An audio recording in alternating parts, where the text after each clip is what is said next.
Welcome everyone. Today on my podcast, I have the pleasure to talk to and interview Janet Conner.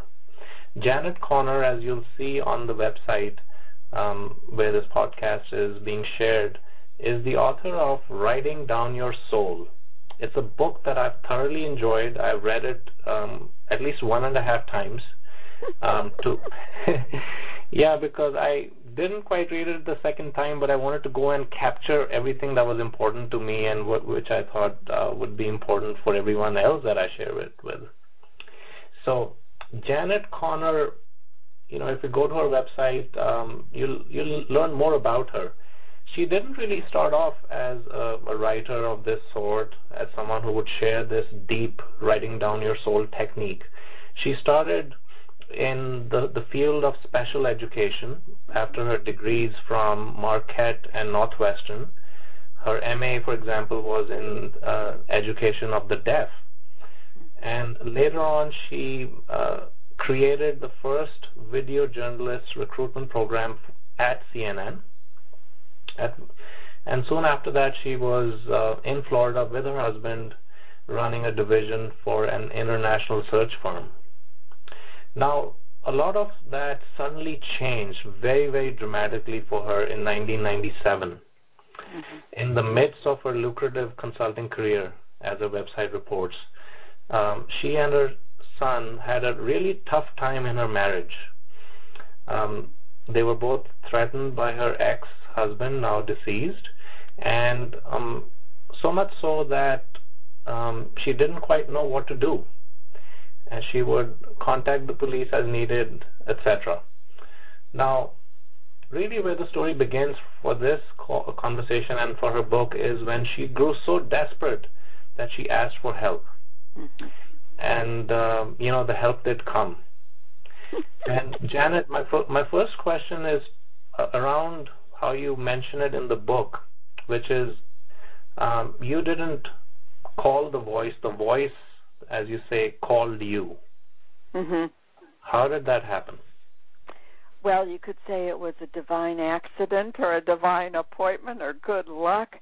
Yeah, when I sat down the first time, I was just so desperate for, I have got to get some help here, because sitting alone in my living room crying, which I think I had done for weeks on end, was getting me nowhere. I would sit in the living room with the blinds shut so that if my husband drove by, he couldn't see me, and the phone turned off because it seemed like every time the phone rang I was getting screamed at, and I would just sit and cry while my son was in 2nd grade, and then I'd gather myself together to go get him when school was over.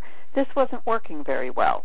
And one day, there is no explanation. I joke when I'm teaching in person and I actually hold up the actual book. I say, heaven sent the dog, because the dog, our Great Dane puppy, went into my office, somehow got my untouched copy of The Artist's Way off the shelf, and it wasn't out on the floor ready to be read or on a coffee table or something. It was smashed in with all the other books. There is no explanation for this. Wow. And I heard him making these weird noises, and I went to see what the problem was, and he was dragging The Artist's Way down the hallway to me. Well, when you know that moment when you realize I have got to stop what I'm doing and pay attention? Well, for me, that was the moment. And I sat down immediately, right then and there, and I started to read the book. And I made it to page 15. That's as far as I got in The Artist's Way. That's as far as I needed to get. Because Julia Cameron says that when she's in a painful situation and doesn't know what to do, she picks up a pen and goes to the pages where she can access a source of wisdom within. I slammed the book shut. I'd just been told what I needed, and I ran back in my office where I had an untouched journal, because if I had an untouched copy of The Artist's Way, I had an untouched journal, and I followed, because I had no instructions. I had never read a book on journaling. I didn't finish The Artist's Way. I call it that I followed my soul's instructions, instinct. And I wrote across the top of the page, Dear God.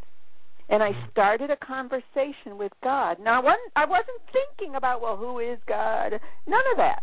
I just poured out my heart. Oh, my God, here's what's going on in here. Let me tell you some more. And I just fumed onto the pages telling my story. That's how the whole thing started. I had no idea at the time that I was stumbling upon a different way to journal, a different way to write, and a way that goes all the way to the soul level.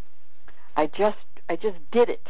I just did it to end the pain, to get through the day. And it's only later, looking back, that I could see, oh, I was doing something very, very different from journaling.